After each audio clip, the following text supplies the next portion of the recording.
Welcome to Modern Menopause, a podcast by Parlor Games. I'm your co-host Morven, a licensed professional counselor and one of the team members here at Parlor Games. And I'm with my co-host, Dr. Robyn, our consulting physician and all-around expert on everything menopause. But today we have two very special guests, our co-founders, Kate and Kirsti. Today, I'm going to let them introduce themselves with all of their amazing accolades before we dive into what menopause and perimenopause looks like across different generations. So to get us started, Kate, why don't you kick us off and tell us a little bit about who you are? Hi, everyone. So I'm a businesswoman through and through, but I'm a businesswoman who loves science, particularly the science of hormones. I have had a long career working in business, including running clinical laboratories, making sure that they operate effectively and do good work. And in the course of that work, I had the most amazing luck to work with Dr. Kutka.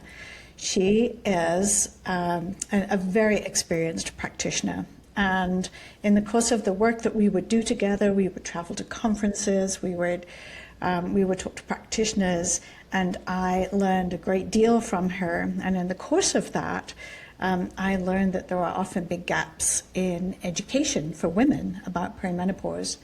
And so my work has meandered through lab testing industry and the production of creams for this part of a woman's life. I just love business through and through, particularly when you're working for an organization that's really helping people. And all my business experience has been related to that. Kate is our expert, obviously. She is we lovingly call her our science nerd at Parlor Games. She is who is proofreading everything that we're writing and making sure we've not got things completely in a tangle. Kirsti is our expert in a lot of other ways. I've actually worked with Kirsti before. I knew Kirsti even before Parlor Games. But Kirsti, why don't you tell listeners a little bit about your background, where you're coming from? I've been an entrepreneur for 25 years now, and so that's primarily my background. And I've had several different businesses over the course of that time. As an entrepreneur, I've had to learn a whole lot of areas of business rather than really be a specialist in any of them. And so I have brought that to every business I've worked on, including when Kate and I decided to get started together. I have none of the science background. I just want to be really clear on that. I have learned everything I know from Kate and from Robyn and from some of the great research that Morven does as well. And it's been more an enterprise driven by my own experience of perimenopause and menopause that got me so excited about this. Nice. Yeah. Kirsti's our tech nerd, Kate's our science nerd. We're fully nerded out here with a lot of different knowledge, which is awesome, right? A lot of knowledgeable women. Kirsti, you mentioned something there which kind of segues nicely into our podcast episode today, which is how your guys' experience of perimenopause and menopause really was the kind of embryo for Parlor Games, right? It was challenges that you guys experienced or you saw other women experiencing. We're kind of going to talk a little bit about our own personal experiences in this area across different generations. I think we're kind of all across different generations here. So we thought it would be kind of a fun thing to hear from Dr. Robyn, from Kirsti, from Kate, a little bit from myself. I'm kind of on the cusp there, staving it off as best I can. In going into perimenopause and menopause and what that experience was like for each of you. So I don't know if we go, who wants to start? Who wants to dive in here and share? As the elder stateswoman, perhaps I can go first now that I'm in my 60s and have had that experience across the decades. I will say I was incredibly fortunate. I mentioned that, Dr. Robyn and I had worked together. And in that environment, I learned so much. And the first place that perimenopause hit me was with sleep. Not a particular good sleeper my whole life. It was debilitating once I started to get into my 40s. And I just never really experienced many of the issues that that women have as they go through perimenopause. I knew that my friends around me were having a hard time, when they were losing it. For example, that I'd get a frantic phone call. It's like, I'm going insane. My kids, how do I not kill them? So I was aware of that was going on among my friends, but it just didn't happen to me. So a lot of the issues that women face, I was really fortunate. Now, what has changed, of course, through my 50s, again, this constant knowledge and understanding and having access to solutions meant that I have been able to stay on top of hormones. I will tell you, though, now in my mid 60s, I am finding that so many of the things that impact me now are the cognitive things. I can lose my thread in a conversation, which drives me nuts, because that's new. I've got a great brain, and sometimes it just stops. And even with the right supplementation, that still happens.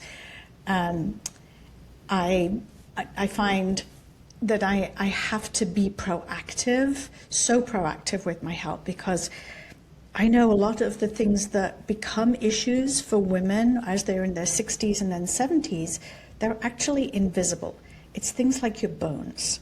It's things like your digestive system. It's things that you just wouldn't necessarily associate with anything hormonal. And so I'm able to tap into the knowledge I have and try and be really proactive just to reduce the impact. But if someone could wave a magic wand and make sure that I kind of have my 52-year-old brain for the rest of my life, I would love it. That's kind of interesting, though, because it sounds like from what you're saying is you had such a strong awareness of the things that can happen in perimenopause and menopause. You had such a good awareness of the early warning signs, so to speak, that you were always able to kind of stave them off. Obviously, there comes a point where it sounds like from what you're saying that for a lot of women, that's where age and hormones start to dovetail, right? Where it's like, okay, you've got to do these things to stay on top of it. What about for you, Kirsti? What was your experience? Well, it's interesting because I came into perimenopause with a real antagonism for pharmaceutical hormones, because I'd been diagnosed with endometriosis when I was 19, and pretty much what they did was put me on double doses of birth control with no spacers for a long time, and it never actually appreciably reduced the pain. It just made me miserable, always. And so I had the benefit of being an empty nester by the time menopause hit, so my kids didn't have to bear the brunt of anything. Husband maybe did, but I probably just presumed it was justified. So I wasn't very cognizant of like moodiness and bad behavior on my part. For whatever reason, I actually had relatively few notable issues in perimenopause. I've eaten a very clean diet for quite some time and had read that can help. But what I did have at some point was more the night sweats. The hot flashes didn't really bother me, but the night sweats kind of started to do that. And when I talked to my doctor, bless her, she was perfectly happy to help me with some hormones, but I didn't know really the distinction between what she was talking about in terms of hormones and the bioidentical progesterone that I had found on my own, but I knew the word bioidentical. And she acknowledged right out of the gate that she can't help me with bioidentical, but did give me some hints on some non-hormonal things that might help with hot flashes, which were outrageously expensive for me at the time, but I did use for a while and they did seem to help. My big problem hit later, which was when just dryness hit. And it wasn't even so much that I noticed dryness like a lot of women do, like where it hurts to wipe or anything, but all of a sudden, like it felt like overnight, sex was incredibly painful. And it was startling, and tried it several times just thinking, well, maybe that was a one-off, I don't know what's going on, but it was getting worse, not better. And that's when I called Kate. Right. Because I figured if anyone had some answers for me, it would be Kate. And she pointed me to topical estriol at that point that I was able to get. And I went through menopause at 48, and I think I started having the dryness, vaginal dryness, by the time I was about 49, like very short order after. And I thought that was way too young to give up on sex. Sure. Every age is way too young to give up on sex. Right. Yeah. Well, and it's interesting because I think it sounds like neither of you guys had particularly turbulent perimenopause experiences. And again, you know, I'm wondering how much as well that is, you mentioned this, Kirsti, is lifestyle factors sort of playing a role there. Let's hear from Dr. Robyn here, because I'm curious, you're sort of still in that perimenopause phase, right? So it might be a little bit different from you. Obviously, you also see a lot of clients. So you kind of have a good range of input from other women about what other women in perimenopause are going through right now. Yeah, absolutely. It's interesting, like, you know, that is the bulk of the women that I work with are women in their 40s, early 50s that are starting or to have symptoms. Maybe they know why, maybe they don't. But for myself, even though that's all the work I do, I was completely clueless. You know, it was interesting. Like Kate said, I worked at the lab and I was blessed to have all this information at my fingertips, and I was teaching other doctors how to use hormones, how to interpret hormone panels, how to work with their patients with hormones and, you know, make good plans. And I had been using progesterone for years at that point. I probably started in my late 30s. I knew about it and all the benefits. So, you know, that was on par. But I was heavy into CrossFit for a while, and I was training for my first competition in my early 40s. And I love pull-ups. Those are like my favorite thing. And I got bicep tendonitis training for pull-ups for this competition. And I used to do literally hundreds, and training for this competition, I got bicep tendonitis and couldn't even do the competition. I was like, what is going on? How? And I just kept injuring myself. I think in 4 months I had 6 or 8 injuries. I forget the number, but it was something ridiculous. And I was not a weekend exerciser. You know, this is something I did all the time, and I ate properly to support that, and everything rested. And it never occurred to me what was happening.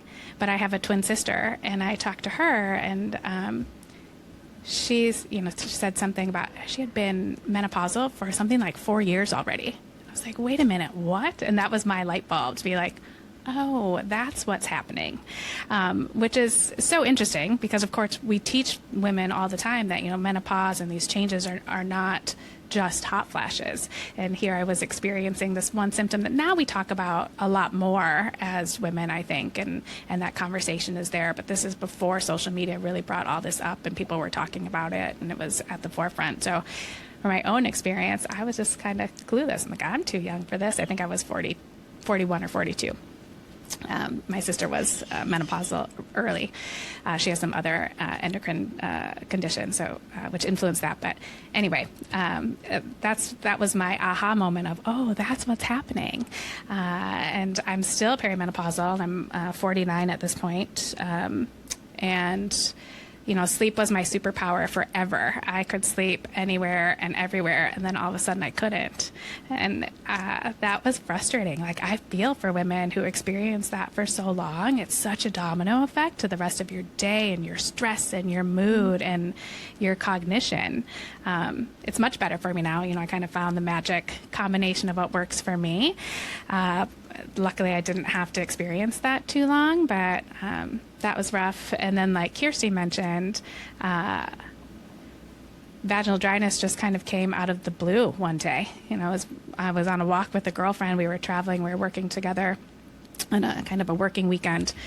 And it hurt to walk. It hurt to go on a walk. And I was like, oh, well, I know what this is, and it's uncomfortable. And I don't want this. I don't want this. We oftentimes think about it for sex or women noticing it during sex, but it can be outside of that too. And even just walking can be uncomfortable for people. So, like you mentioned, we're also blessed because we do have the knowledge and we have the tools.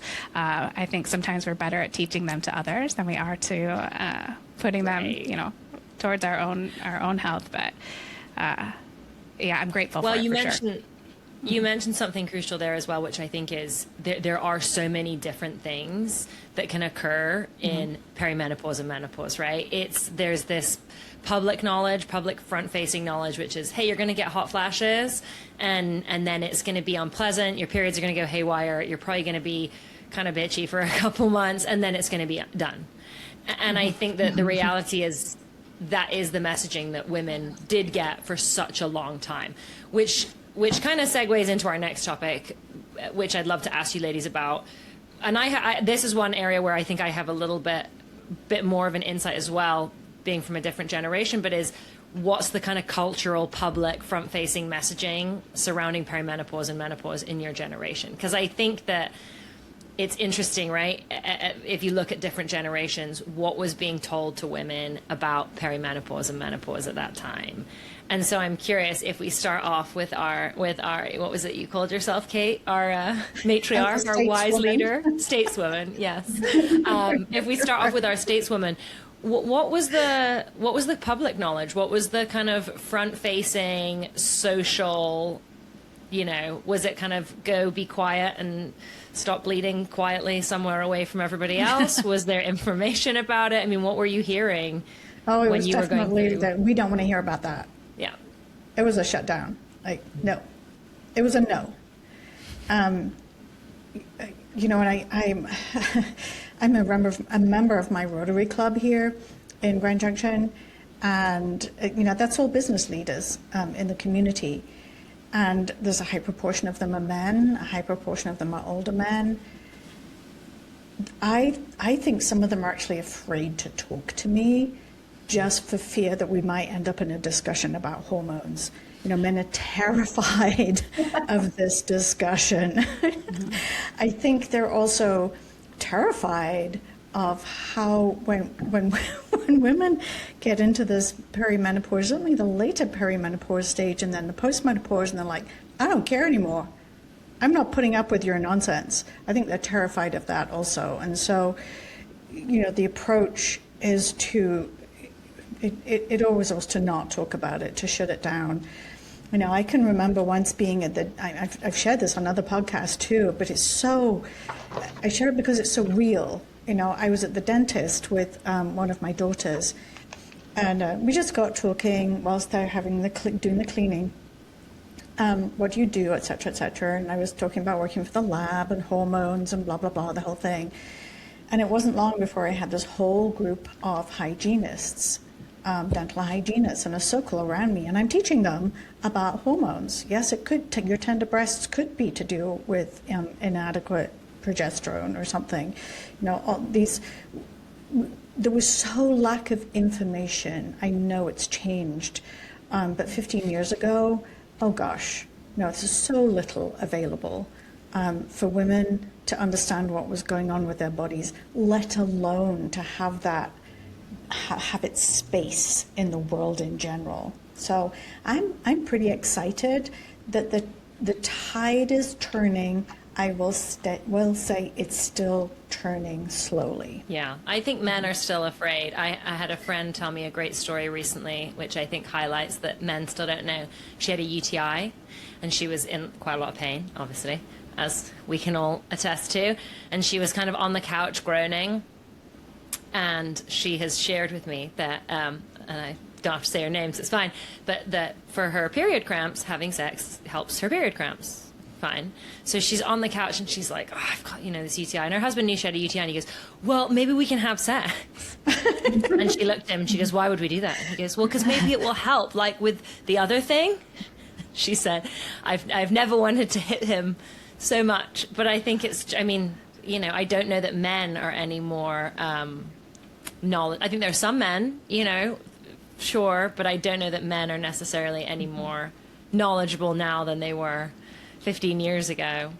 What about for you, Kirsti? Did you have a similar experience, different experience from Kate? A little different, but not markedly. The only person who I ever knew anything about menopause from was my mom. And my mom was always very open. Me and my brothers got the the basics of how babies are made at an astonishingly young age. And she was just very frank about that kind of stuff.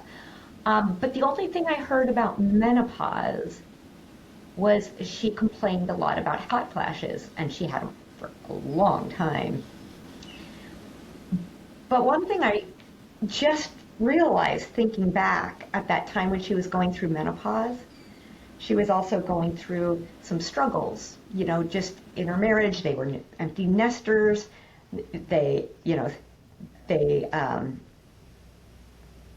My mom was trying to not do so much of the caretaking anymore, and she was pretty depressed and distressed. And I've wondered since. At the time, I just thought she was mad and needed to take care of that, in conversation. But in hindsight, I think she was possibly depressed. But I didn't even think of that until just now, All she talked about was hot flashes. And so I was expecting that. I wasn't expecting anything else beyond that. I had expected, in my sociology book in college, I remember reading that Japanese, Chinese, East Asian women tended to not have a lot of the same symptoms as American women, and they were attributing it at that time to soy, which I think actually there's some decent research on. And so because I was eating plant-based, I was like, I'm going to soar through this. It's going to be no problem. And, in some ways it was until after menopause and vaginal dryness and then the brain fog and whatnot. And even when I had doctors who were pretty understanding, they'd ask me about hot flashes. They did, on a pelvic exam at one point, noted that the tissue was, that my vaginal skin and stuff was, drying out, thinning out. But aside from that, there was no conversation for other kinds of issues I might face. And it's interesting because I'm like at the old end of Gen X, and I'm now seeing a lot of the middle and younger Gen Xers. They are loud about this. But at the time that I was going through this, there was nothing on social media that I found talking about this. Right.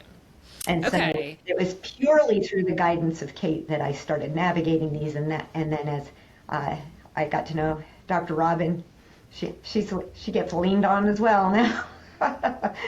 You raise actually a lot of different points there, Kirsti. I think some of the important ones are right is how there is this generational shift that is happening, particularly with social media and how vocal people are being. But the other thing that I do want to revisit is also that idea that women are going through a bunch of other stuff at that time, which I obviously see a lot of at my other work, which is it gets hard to distinguish between context factors, women are working, their kids are grown up, or often now their kids are still young and teenagers, their kids are leaving home. It's readjusting what a relationship looks like at that time. I'm curious for you, Dr. Robyn, because you're, I would say, older millennial, or would you be kind of bottom of Gen X? So you are that population that Kirsti's talking about who have gotten kind of loud about it and are like, hey, enough is enough. We're going to talk about this stuff whether you guys like it or not. Yeah, it's interesting. We are, and yet I still see so many women who don't know anything about what's going on. I think the conversation is happening, and it's more common to have a conversation. It's more common to be vocal. We couple that with the social media being available, and so conversations are starting to happen. But it's interesting how many women I've worked with that don't know, let's say their itchy skin or their itchy skin is maybe due to hormone changes, or that they're changing cycles, their changing periods are normal and expected. That's a big one that women, don't know about. No, that's okay. It's actually going to happen. Maybe for the next 3-5 years, we'll see. Maybe not. So like you said, and like Kirsti said, people are being more vocal, the conversations are happening, it's great. But like Kate said, the change is it's still slowly evolving. And, even with the vocality, and I think this just goes to show how we're still lacking in women's health. So even with everybody being so vocal, I think now women in your generation, Morven, are starting to attribute things to hormones, which maybe aren't hormonal yet. And we're starting to see that talk. I mean, it's good. I think it shows that women are starting to learn and be aware of, what's to come. And sometimes their concerns are hormonal, but we're really starting to put some of that pressure on hormones, maybe even a little too young, without thinking about other things that could be going on. Oh, that's interesting. Yeah, because I was going to say one of the things that I definitely notice about from my generation is women are definitely more aware of it. Like I would say my female friends are definitely sort of like, oh, I should get my hormones tested and these kind of things. I would say the weird thing that's happened is women, it's sort of become in the same breath as aging, where like, hey, this is fixable. I can stop it happening. Yes. If I just like, yeah. And I do, you see this a lot. And it's sort of like, you do enough red light therapy, if I work out enough, if I eat, if I take the right supplements, if I use the ice bath, you know what I mean? Like it's kind of like the same thing with aging, where it's like, I can just avoid this if I find the right combination of things versus I can make this, I can manage this. I know that it's going to happen, but I can manage it really effectively. I can feel great. I can age well. Just like with skin, right? We should think about our skin as like, we want our skin to age well, not to not age at all. And I think that that's the really interesting thing that I definitely see in my age group is like, I can just avoid it. I can just sort of not experience it, which I think is pushing the boundaries of reality, probably a bridge too far about what's really possible for women's health and hormones in general. No, absolutely. And I think it's not just your generation. It's definitely my generation as well, as women are coming in for hormones as the fix to everything. And like Kate mentioned in the very beginning, like she wishes she had her 52-year-old brain. And I'm over here at 49 going, oh, no, it gets worse. We're starting to see this expectation, like we're going to be the same as we were when we were 30.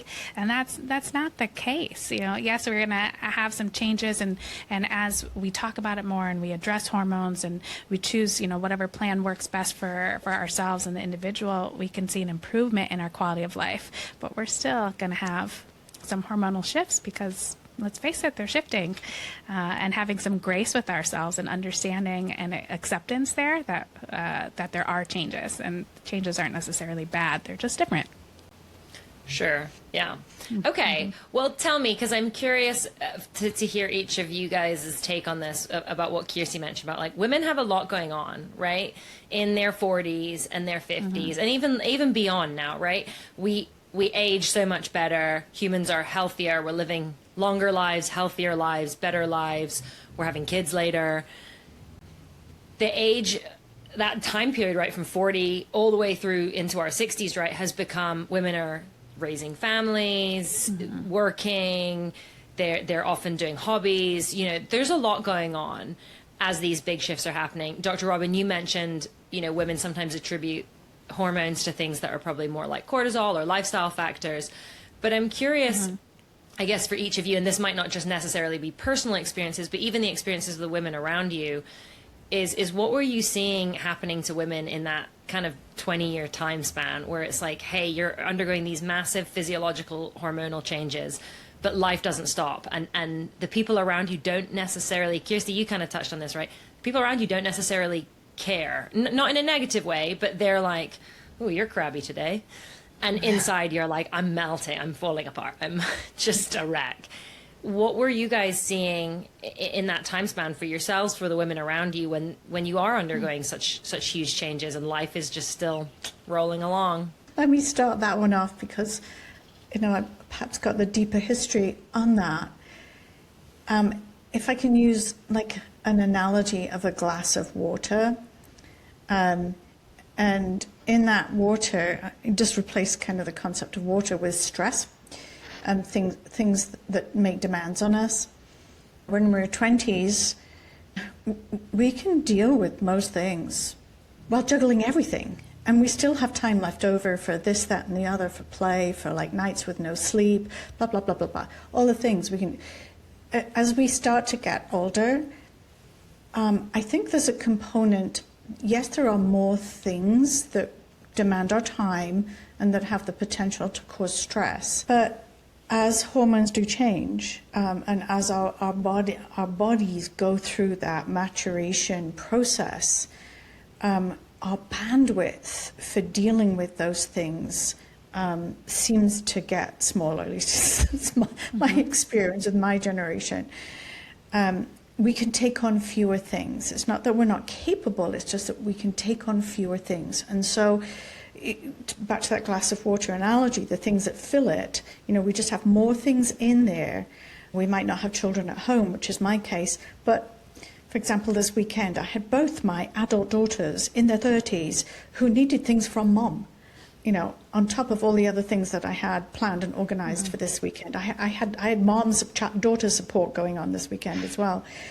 And it takes more out of me to drop what I was doing, reorient myself, and do what's needed. And then when that's done, to pull myself back from that, go back to what I was doing so I can remember where I was and not mess up where I was or not have to redo everything. So I think just the volume of things that we're carrying around in our heads, the things that are demanding our time, the frequency of interruptions, because we are just more connected with the world as we get older. There's just so much more diversity. I mentioned, I'm in the Rotary Club. I'm the club treasurer. I don't know what I did in a previous lifetime to get myself into this role, but it was bad, I'm telling you. So there's just more things that come into your life the older you get, and you're doing all those things, still with a reasonably capable brain, but just that capacity to move between them and to just manage what's coming at you. That has been, I think, one of the biggest challenges for me. And I see in my friends my age in their 60s, and then I have some friends in their 70s, they just take on fewer things. They're no less capable, but they just do fewer things because that switching and that memory from one thing to another, that's a big change. I think that's really interesting. I think it's interesting for other women to maybe who've had that experience to hear, or women who are going into that experience, is sort of managing that and managing that ability as well to know when to say I need a break, or I'm at capacity, or just be aware that it's happening. Because I think that that's one of the common threads we hear from women in the sexy, sassy sisterhood we see online a lot is it feels scarier than it really is because no one's talking about it. So it feels like out of nowhere. You're like, what the F is really usually what they're saying in the sexy sassy sisterhood is going on because they don't know. What about for you, Kirsti? I mean, what was your experience? Because you said, maybe I was moody, maybe I was grumpy, but I didn't maybe register at the time. I think it would have been more obvious to me if my kids were at home and I was, because I would have felt a lot worse about being moody and grumpy. Poor husband. I was like, well, you signed up for this. But I think actually the thing, kind of listening to what Kate's talking about, I actually don't have a lot of people in my circles that are in this same stage as I am, that both are empty nesters and postmenopause and stuff. I have a lot of young friends. I have some much older friends.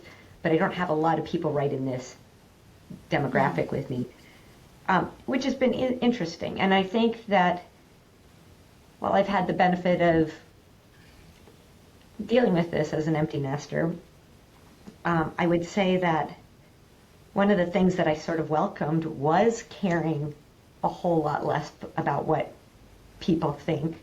But one of the places of impact on that was in my husband and my relationship, because whereas, as Kate well knows, from whatever 28 years of knowing each other, I was very much a people pleaser, and now I don't give a shit, right? And my husband married someone who is a people pleaser, and I am not that anymore, nor do I really care to be. I have to remind myself to be patient and kind, which is weird, and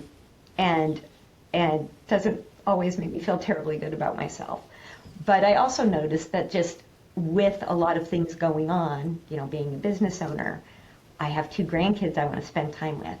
I'm a primary resource to my parents who have moved out near me as they age, and my dad has Alzheimer's.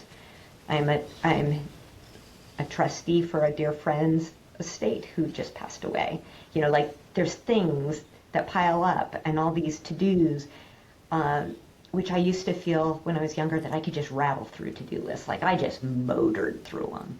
And now I might still motor through something, but like the recovery time it requires now, it's not like I'm just fresh and ready to go the next morning. It's like I might need to do the tasks today that require somewhat less brain power and save those ones for the next day, you know? And it does feel like a lot. Yeah. A lot to manage everybody around me, all my responsibilities, and be good to my relationship. Like, no, you mentioned something interesting though, because actually that's a sentiment that comes up a lot in Sexy Sassy Sisterhood, but also on the perimenopause side of things. I think you hear this a lot from women in perimenopause about that. There's a big shift from caring what people think. Like women do seem to have this pretty drastic shift about like, I've got nothing, no cares left to give is the nice way I'm going to put that. The PG-13 way. They does seem to be this big mental shift. I'm curious, Dr. Robyn, have you had that shift? Have you experienced that sort of, I'm going to just go out in the world and sod everybody? I'm maybe not quite all the way there yet, but more than... I'm on my way. Yeah, I'm excited to get where Kirsti and Kate are, but not quite there yet. More so than I was, a decade ago, for sure. But I've got some time still. What's been interesting for me, but I think a lot of women can't do in my situation, and I get that, is, I've drastically altered my life to, not necessarily to account for this, but it's allowed more space for the changes of perimenopause to maybe be a little bit easier for me. Some of the, my patient hours are less than they used to be. My kiddos are grown and empty nesters. I've really focused on, living in the moment, and have moved to another country where that's, that's their way of life. And so to get out of that and have rest time every day, and, it's just... I realize not everybody can do that, but boy, does it make it a lot easier, and trying to juggle all the things. It's like they've said, it's hard. There's so much. So wherever we can carve some space. And that's where not that people aren't caring, but no more cares to give.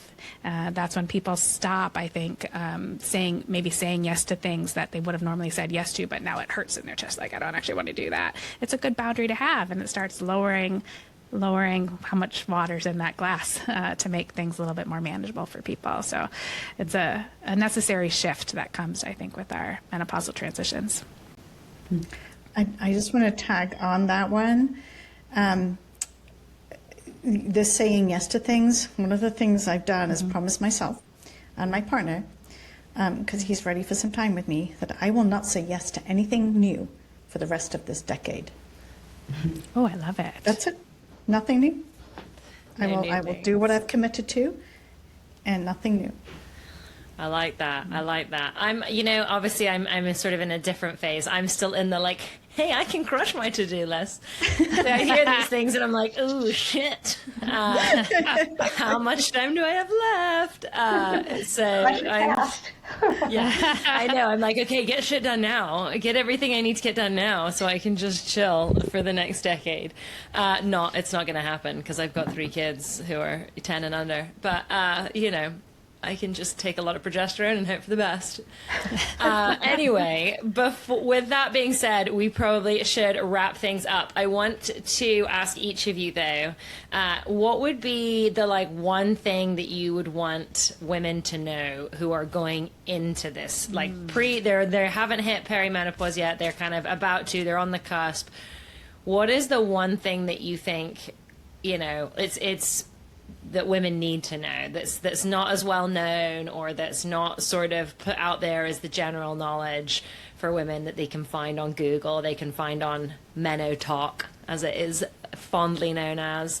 But what is something that you think that's really helpful for women, or can make a pretty big change in their life as they go into this transition? Well, I would say very definitely tap into the growing number of resources there. So you just understand how menopause is just not all about hot flashes. It's about so much more. But understand how those transition over 10, 15, 20, 30 years. And along with that, when they're having conversations with their practitioners, do not let yourself be gaslit over any of this. Okay, I like it. Yeah, do your research, look for other sources. What about for you, Kirsti? What would you say? Well, Kate stole some of the ones in my mouth. But I think the thing that I wish every woman knew coming into this is the vast array of issues that may be connected to hormones. But to Robyn's point, not everything you experience is going to come down to hormones, but there's so many more potential issues that do have a connection than I ever dreamt of in my life at all. And they can compile on top of each other and start feeling like other things. Am I actually becoming depressed, or is it that I no longer sleep very well, I don't have the recovery time I need, and I'm buried in work that I'm not having fun at? Am I depressed? Is some of this related to hormones? Is some of it not? It's just not as clean cut as I think I would have expected coming into it. Oh, I like that one. What about for you, Dr. Robyn? What would your, pass along the knowledge to women coming after you? Yeah, I actually want to give a little bit of permission. This goes back to my 7th grade school counselor, who this has stuck with me my whole life. And this, talking to 7th graders, and she said, sometimes when we're sick, it's not just physical. Sometimes we just need a mental health day, and it's okay to take one.